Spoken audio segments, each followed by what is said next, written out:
Desiree, thank you for being here and trusting us with your children's eyes, your lovely children's eyes.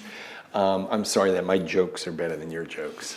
But regarding the corneal molding or orthokeratology, your daughter has become more nearsighted in a short period of time.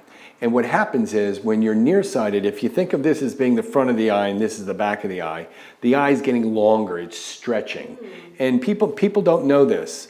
You know, if you had a face that was stretched when the child woke up, you'd be running them to the hospital going, what's going on? And so the nearsighted patient's eye's getting longer. And when you get longer, what happens almost all the time is the doctor's going to give you stronger glasses to put the focal point on the back of the eye.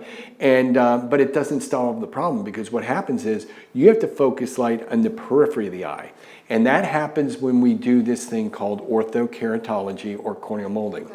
So the patient, before they go to sleep, they put a fancy contact lens in the eye, or a mold. And when at night, it's painless. At night, it changes the curvature of the cornea. Wow. So if the cornea has a dome shape like this, it's going to be a little flatter. Okay. And when it's flatter, that's going to focus light in the back of the eye, in the bullseye, the macula. But if you look at my knuckles right here, it gets steeper right there.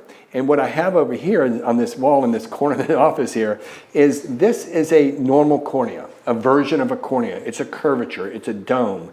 And this patient has corneal molding or orthokeratology performed. So before they put the mold in, they look like this. They wake up in the morning, they look like that. Wow. And that's, by the way, this eye right here is a patient who had LASIK. We're all familiar with LASIK. Sure.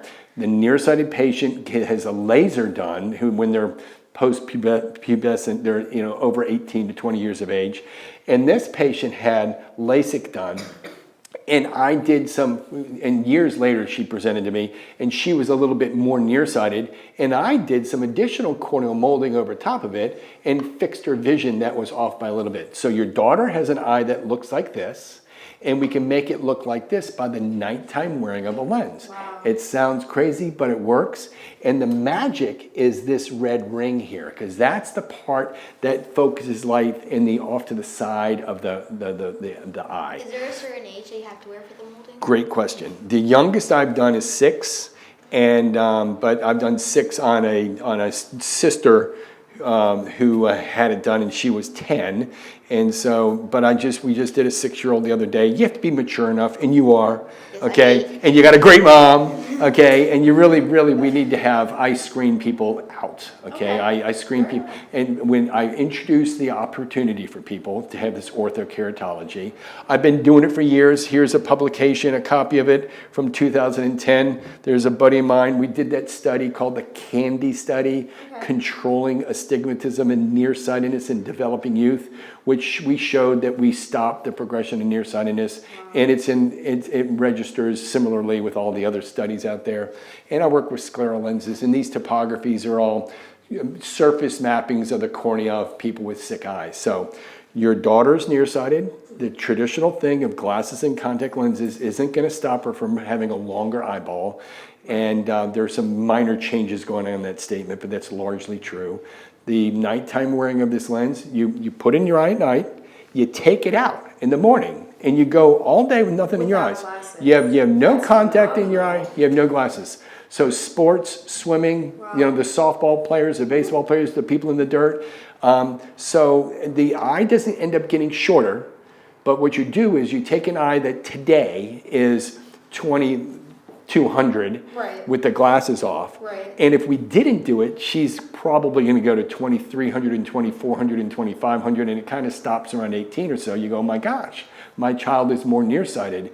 But we'll freeze the eye at this 2200 architecture, and then she's not going to get longer. So she'll stay sequestered there.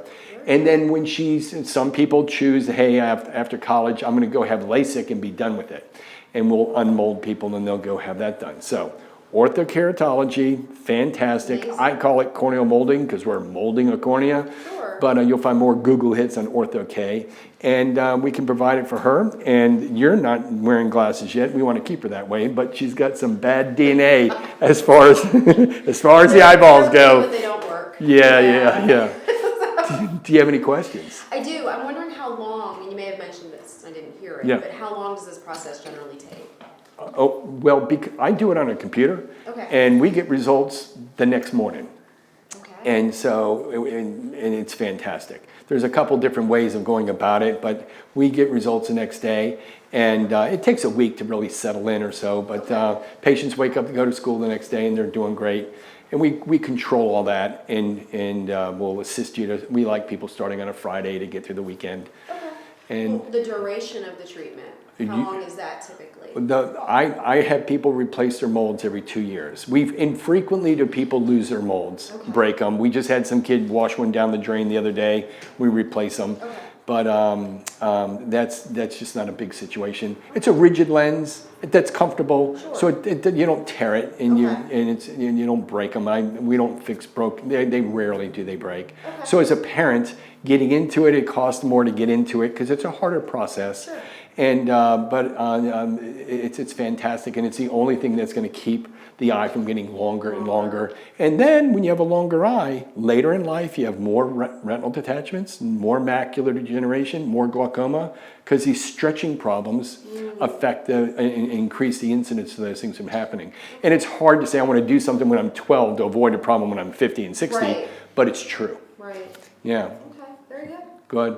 Thank you for the trust. I appreciate that. See you, girls. Any questions? Does it hurt in the morning because you have to take it out? No, it doesn't hurt. It doesn't. Your brother just got some regular contact lenses, and what happened? He was having a little trouble getting them in yesterday because he was a squinter, and Mom said, knocked it out. Today was okay. Doing It's great. perfect. Yeah. And girls rule, right? Yeah, boys drool. There you and go. girls- There you go. See ya. Thank you. Thank you.